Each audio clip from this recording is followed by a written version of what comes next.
Mengembangkan bisnis model yang efektif. Kelompok 3. Anggota: Rahayu Subekti, Nelly Andriani, Yanwar Ayu Putri A, Yulianti Latifae, Anissa Cahyawati, Cynthia Nurhasanah.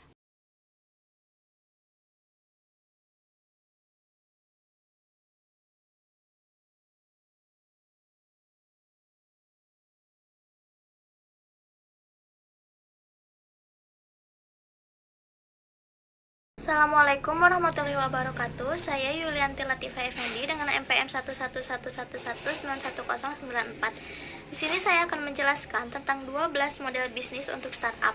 Terdapat 12 model bisnis untuk startup yang menjadi favorit dan layak dijalani. Di antaranya, satu ada freemium. Model bisnis untuk startup ini menggabungkan dua kata, yaitu free dan juga premium. Model bisnis ini cukup digemari oleh para pelaku startup di beberapa tahun belakangan. Sistem kerja dari model bisnis ini adalah memberikan secara gratis sejumlah layanan dasar dari usaha mereka. Ketika ada konsumen yang ingin mendapatkan layanan yang lebih baik, maka barulah muncul skema biaya atau tarif kepada mereka. Contoh startup yang menerapkan model freemium ini adalah Urban High. 2. Berlangganan. Model bisnis ini biasanya digunakan oleh mereka yang menyediakan konten-konten menarik seperti e-book, majalah digital, musik streaming, dan film. Konsumen akan dikenakan tarif bulanan hingga tahunan untuk bisa menikmati layanan ini. Contoh startup di model ini adalah Scoop. Startup ini menyediakan majalah digital yang hanya bisa diakses jika konsumen membayar biaya berlangganan. Tarifnya relatif lebih murah jika dibandingkan dengan membeli produk cetak dari majalah yang diinginkan. 3. On demand. Model bisnis ini menyediakan jasa yang bisa memenuhi kebutuhan pasar, sehingga dapat dipastikan jasa yang diberikan akan laris manis digunakan oleh masyarakat, dari mulai layanan transportasi online seperti Uber, Gojek, atau Grab yang sangat dibutuhkan masyarakat di perkotaan, hingga layanan on demand yang menyediakan keperluan rumah tangga seperti ahli jasa, sekmi, atau beres. Model bisnis ini cukup sustainable karena kebutuhan masyarakat yang terus meningkat, biaya pun bisa lebih ditekan karena infrastruktur sudah tersedia. Startup hanya butuh mencari cara untuk mengembangkan bagaimana produk itu bisa lebih berguna. 4. Penjualan langsung. Dalam bisnis online ini, kita hanya bertugas membuat dan memproduksi hal-hal yang diminati pasar. Untuk penjualan dan pemasaran akan menggunakan jasa orang lain dengan imbalan komisi dari hasil penjualan. Kondisinya memang mirip dengan reseller atau dropshipper. Produsen akan terbantu dalam memasarkan produk mereka karena dibantu oleh para pekerja lepas. 5. Barang customize. Kreativitas menjadi poin yang dijual oleh pelaku startup yang satu ini. Mereka menyediakan produk dasar yang kemudian bisa dikostumasi oleh konsumen. Kemudian pihak startup akan menyediakan variasi dari produk dasar tersebut yang tentu saja punya harga yang berbeda. Benda-benda yang biasanya dikostumasi antara lain bingkai dan album foto, kalender, atau produk-produk cetakan lainnya. Bahkan sekarang sedang marak bisnis kaos dengan sentuhan personal. Tanpa harus membeli banyak, konsumen bisa mendapatkan desain yang eksklusif dengan harga yang relatif terjangkau. 6. Marketplace. Marketplace menjadi model bisnis untuk startup yang termasuk favorit. Kita cukup menyediakan tempat untuk mempertemukan penjual dan juga pembeli. Model bisnis ini terbagi dalam dua kategori, yaitu marketplace business to business atau B2B yang menyasar sesama pengusaha dan menjual produk dalam skala yang besar. Lalu ada marketplace business to consumer atau B2C yang memberi kesempatan kepada produsen atau penjual untuk bertemu langsung dengan pembeli. Contohnya adalah Tokopedia dan Bukalapak. 7. Lelang balik. Seperti situs lelang eBay. Maka model bisnis ini punya sistem kerja yang terbalik dari situs yang sudah dikenal di dunia tersebut. Pihak pembeli justru berperan layaknya penjual yang ada di situs eBay. Pihak yang mematok harga untuk dilelang bukan penjual, tapi justru pembeli. Ketika penjual sepakat dengan harga yang diajukan, maka pihak pembeli harus mengikuti syarat dan ketentuan yang sudah diberitahukan di awal. Salah satu startup yang sukses di model ini adalah Priceline. 8. Software as a Service. Model bisnis untuk startup ini cocok dipasarkan kepada para pengusaha, bukan perseorangan, karena yang ditawarkan adalah jasa penyewaan perangkat lunak yang biasanya banyak digunakan oleh para pengusaha. Ada skema penyewaan yang harus dibayar klien kepada penyedia jasa ini. Model bisnis ini mirip dengan freemium karena ada juga yang menawarkan perangkat dengan fitur minimal yang disewakan secara gratis. Jika konsumen ingin mendapatkan yang full version, tinggal meningkatkan status menjadi langganan dan membayar sesuai harga yang dipatok. 9. E-commerce. Model bisnis ini terlihat sangat old school. Polanya sudah diterapkan sejak era internet memasuki kehidupan manusia. Penjual akan langsung mendapatkan keuntungan dari produk yang mereka jual di situs mereka kepada masyarakat. Namun, model ini tetap dilakukan oleh sejumlah startup meski tergolong berat, terutama dilakukan oleh sejumlah startup dengan modal yang terbatas atau oleh produsen yang ingin meluaskan pasar mereka dengan cara yang tidak membutuhkan banyak biaya. 10. Periklanan. Dalam model bisnis ini menyediakan jasa penempatan iklan pada situs atau aplikasi yang diinginkan. Tentu saja yang sesuai dengan target market dan produk yang diiklankan. Mendapatkan uang dari iklan adalah satu hal yang mudah dan juga simpel. Meskipun hitungan satu klik iklan hanya beberapa rupiah saja, tapi jika dikalikan ribuan klik dan puluhan iklan yang dipasang, maka nilainya akan tetap besar juga. 11. Afiliasi. Model afiliasi juga menjadi salah satu yang difavoritkan oleh para startup. Salah satu alasannya adalah pemasukan yang didapat dari jalur afiliasi bisa melebihi yang didapat melalui pemasangan iklan. Pola ini mengandalkan link yang diberikan oleh pihak yang ingin dibantu memasarkan produk mereka. Dari setiap produk yang terjual melalui link yang diberikan, produsen akan memberikan komisi sesuai dengan yang sudah disepakati di awal. Dan 12, yang terakhir ada pay per use. Bisnis ini cukup menarik dilakukan karena menawarkan sesuatu yang berbeda. Konsumen hanya membayar sesuai yang mereka gunakan dalam kurun waktu tertentu. Ini menjadi nilai lebih karena konsumen tentu lebih senang membayar sesuai yang mereka pakai. Bagi pengusaha, model bisnis ini juga menyajikan pemasukan yang berkelanjutan. Selama produk yang disajikan masih memenuhi kebutuhan masyarakat, maka pasti akan dicari. Biasanya selalu diterapkan sistem bayar di muka bagi konsumen yang ingin mendapatkan jasa dari perusahaan startup ini.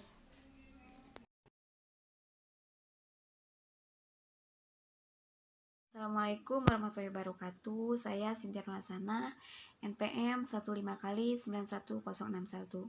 Di sini saya akan menjelaskan 5 model bisnis online yang kuat saat ini. 5 model bisnis online yang kuat saat ini yaitu seperti 1 ada marketplace. Marketplace merupakan model bisnis online yang berkembang seiring pesatnya perkembangan teknologi informasi.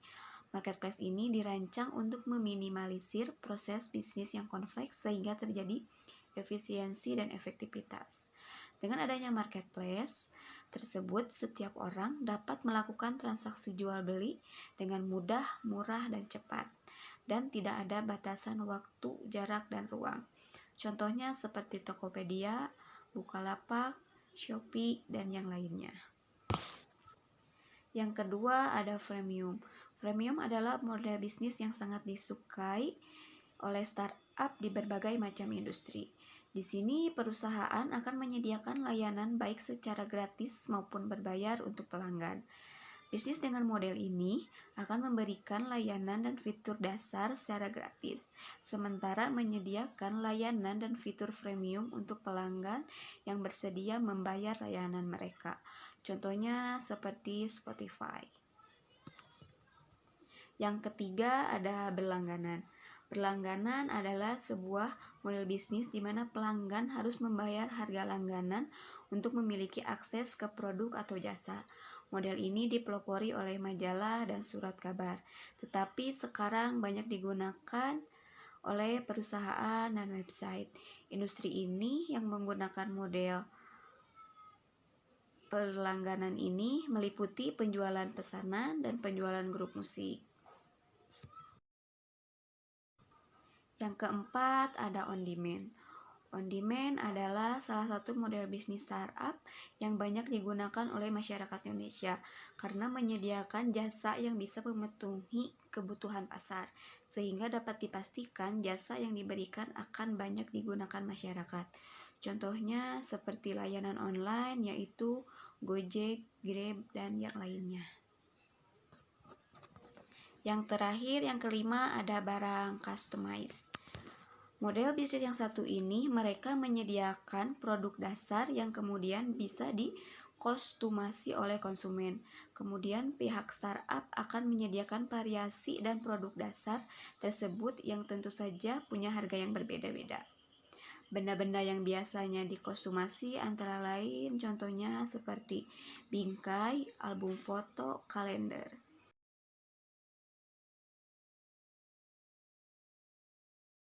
Assalamualaikum warahmatullahi wabarakatuh. Perkenalkan, nama saya Yanwar Ayu Putri Anggraini, NPM 155/91076. Di sini saya akan mencoba menjelaskan mengenai bisnis model kanvas. Bisnis model kanvas pertama kali dikembangkan oleh Alexander Osterwalder di dalam bukunya yang berjudul Business Model Generation. Di dalam buku ini, Alexander mencoba menjelaskan suatu framework sederhana untuk mempresentasikan elemen-elemen penting yang terdapat di dalam suatu model bisnis secara sederhana dan mudah dimengerti. Bisnis model kanvas merupakan suatu alat atau tools yang digunakan untuk mensederhanakan konsep model bisnis yang rumit dan kompleks agar dapat dimanfaatkan oleh suatu organisasi atau wirausahawan untuk mendiskusikan dan memahami suatu model bisnis dengan sistematis. Selanjutnya, saya akan membahas mengenai keuntungan menggunakan bisnis model kanvas.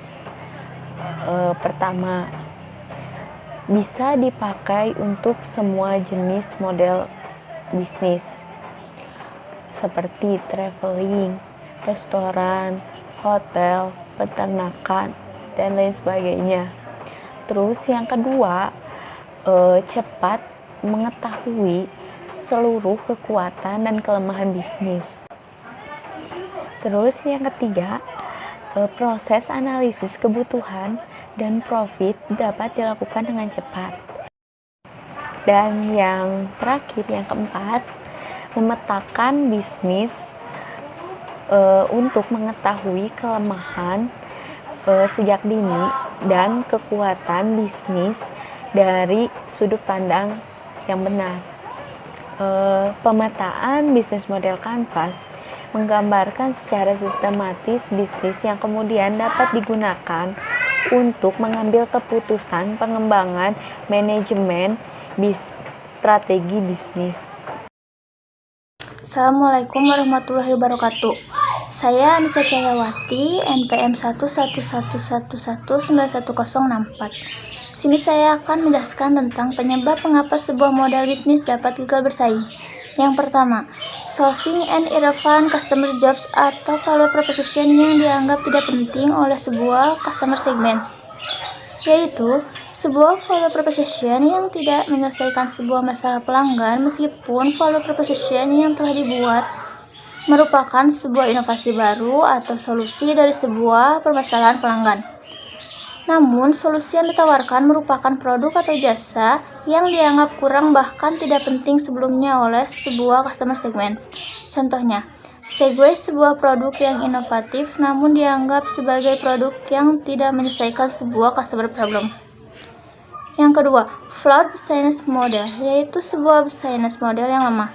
Lemah di sini dapat diartikan jika model bisnis yang telah dibuat ternyata membutuhkan biaya akuisisi pelanggan lebih besar dibandingkan dengan perolehan atau omset dari pelanggan.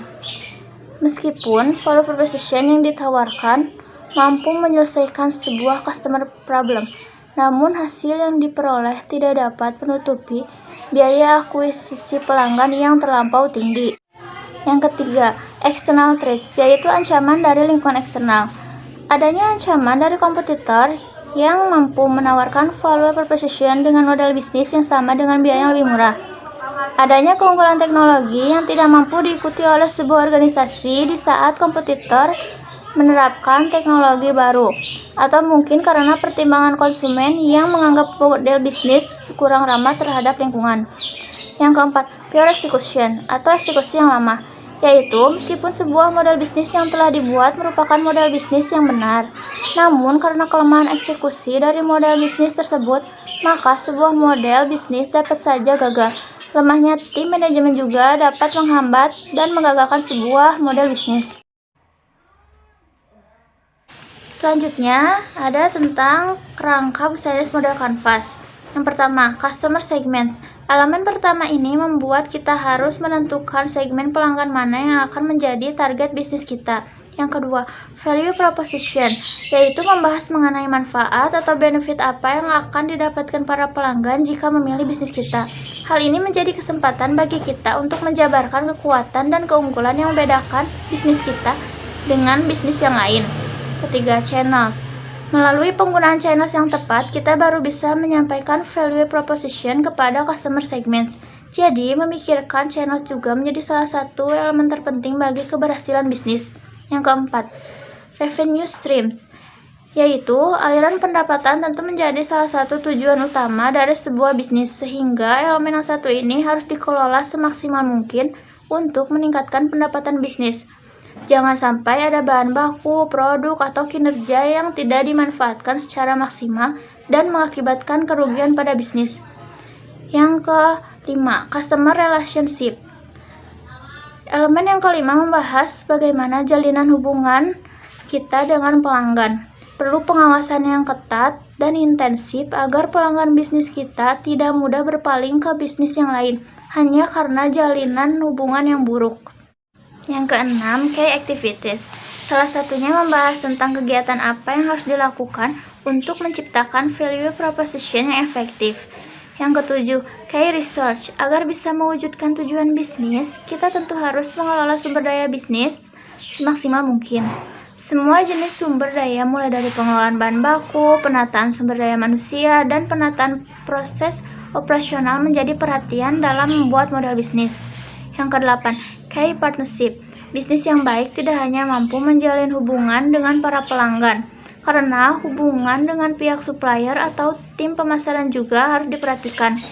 Tak ada salahnya menjalin hubungan baik untuk menciptakan siklus bisnis sesuai dengan ekspektasi. Yang terakhir, customer structure. Elemen terakhir yang tak kalah pentingnya dengan kedelapan elemen lainnya adalah struktur pembiayaan bisnis.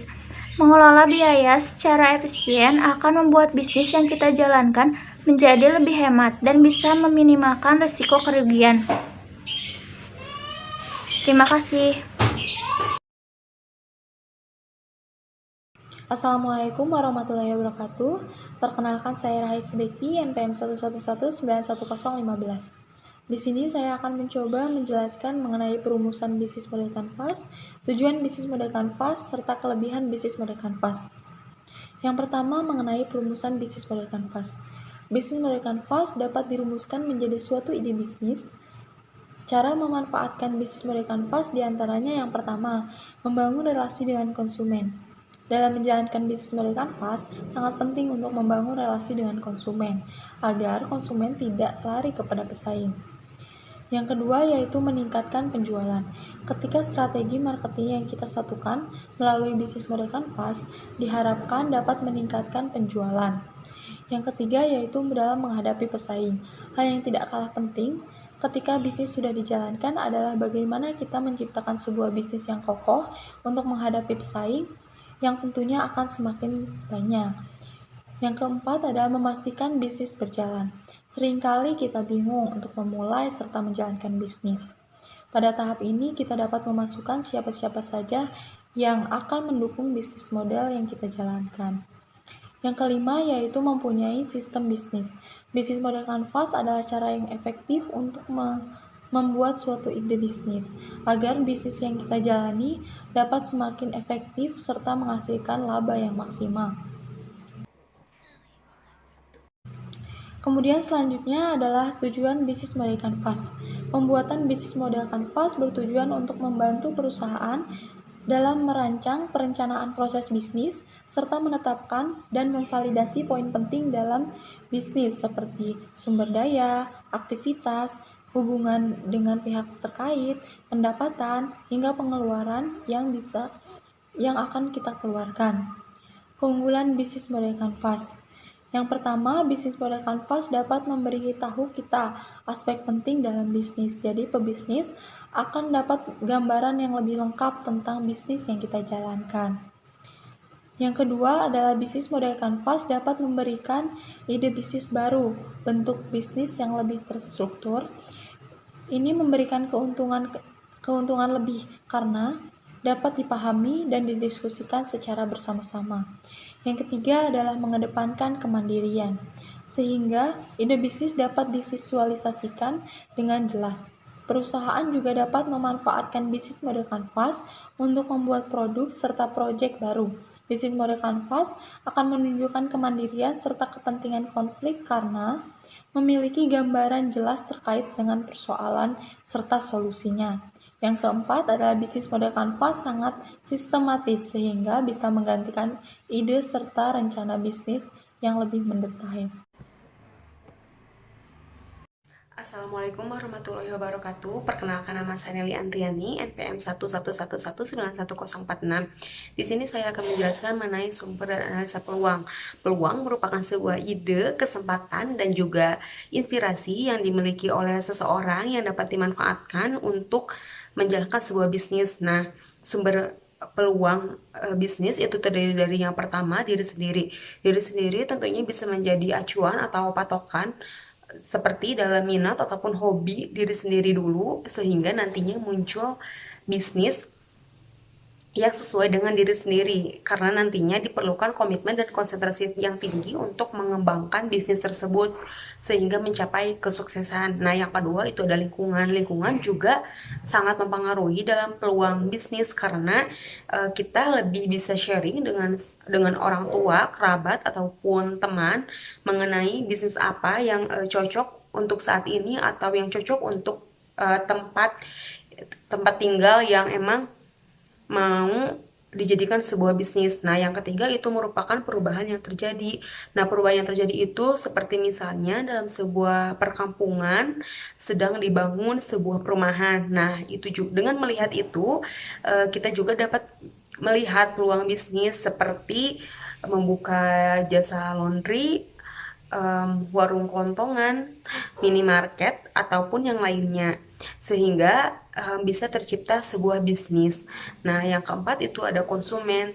Nah, dari konsumen itu bisa mendengarkan kritik dan saran, sehingga dengan menjalani bisnis dari kritik dan saran dari konsumen, bisnis yang dijalani itu bisa lebih berkembang lagi sehingga peluang bisnisnya makin tinggi juga. Nah, yang kelima itu ada gagasan orang lain. Nah, gagasan orang lain juga itu hampir sama dengan konsumen. Nah, tapi ini lebih ke seperti teman yang menceritakan sebuah produk, baik buruknya produk itu. Nah, atau pelayanannya seperti apa, sehingga nantinya kita bisa menciptakan sebuah peluang bisnis yang lebih baik lagi. Nah, terus yang terakhir ada informasi yang diperoleh. Nah, informasi yang diperoleh itu bisa didapatkan seperti contohnya, kita mengetahui sebuah informasi mengenai kenaikan suatu harga atau barang. Kenaikan misalkan yang berbeda dengan harga yang akan ditetapkan kita. Nah, itu juga bisa dijadikan sebuah peluang untuk bisa menarik konsumen dalam hal ini. Nah, selanjutnya itu ada analisa peluang. Nah, analisa peluang ini terdiri dari 4, yaitu yang pertama, mengetahui ciri bisnis yang potensial dan baik. Nah, yang kedua ada faktor-faktor keberhasilan peluang usaha. Nah, yang ketiga ada faktor kegagalan peluang usaha, dan yang keempat itu ada memberdayakan dan mengembangkan peluang. Nah, selanjutnya materi yang akan dibahas yaitu mengenai kegagalan sebuah peluang usaha.